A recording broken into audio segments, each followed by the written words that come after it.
আজকে তোমাদের সাথে শেয়ার করব কিভাবে রাইস কুকার স্টিমার এগুলো কিচ্ছু ছাড়া ইজি ওয়েতে তুমি বাসায় মোমো রেডি করতে পারবা।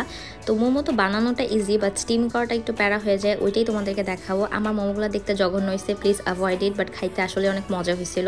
তো এটার জন্য প্রথমে এরকম একটা জ্বালনি লাগবে, চাল ধোয়ার জন্য বাসায় এটা মোটামুটি আমি মনে করি সবারই থাকে, না থাকলে 100 টাকা দিয়ে কিনতে পাওয়া যায়। তারপর হচ্ছে এরকম একটা প্যানের ভিতরে পানি গরম করে নিব, যখন এরকম ধোয়া ওঠা শুরু করবে তারপরে জ্বালনিটার উপরে বসাই দিব। বসানোর আগে একটু তেল মেখে নিব জ্বালনির গায়ে, যাতে আমার মোমোগুলো লেগে না যায়।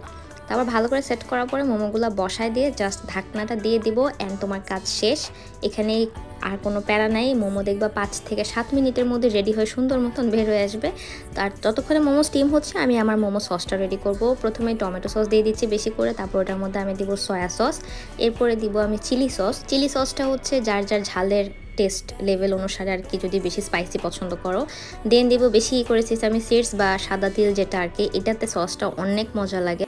তারপর অ্যাড করে দিচ্ছি চিলি ফ্লেক্স, এটা নিজের স্পাইস লেভেল অনুসারে। তারপর হচ্ছে আমি 2 চামচ তেল গরম করে এটার মধ্যে ঢেলে তারপর ভালো করে মিক্স করে নিব। আর সস বানাইতে বানাইতে আমার মোমো রেডি হয়ে গেছে একদম পারফেক্টলি, একদম দোকানের মতন, কোনো সন্দেহ নাই তাতে। দেখো কি সুন্দর ধোয়া বেরোইতেছে। এন্ড এভাবে তোমরা বাসায় বসে যে কোনো টাইমে মোমো বানাইতে পারো। তবে মোমোর পুরটা এখানে হচ্ছে আমি আগেই রান্না করে নিছিলাম। মানে নর্মালি যেভাবে মোমো বানায় ডাইরেক্ট কাঁচা পুরটা দিয়ে দেয়, আমি সেটা করে নেই। আমি পুরটা আগেই রান্না করে তারপরে মোমোটা ফিল করছি আর কি।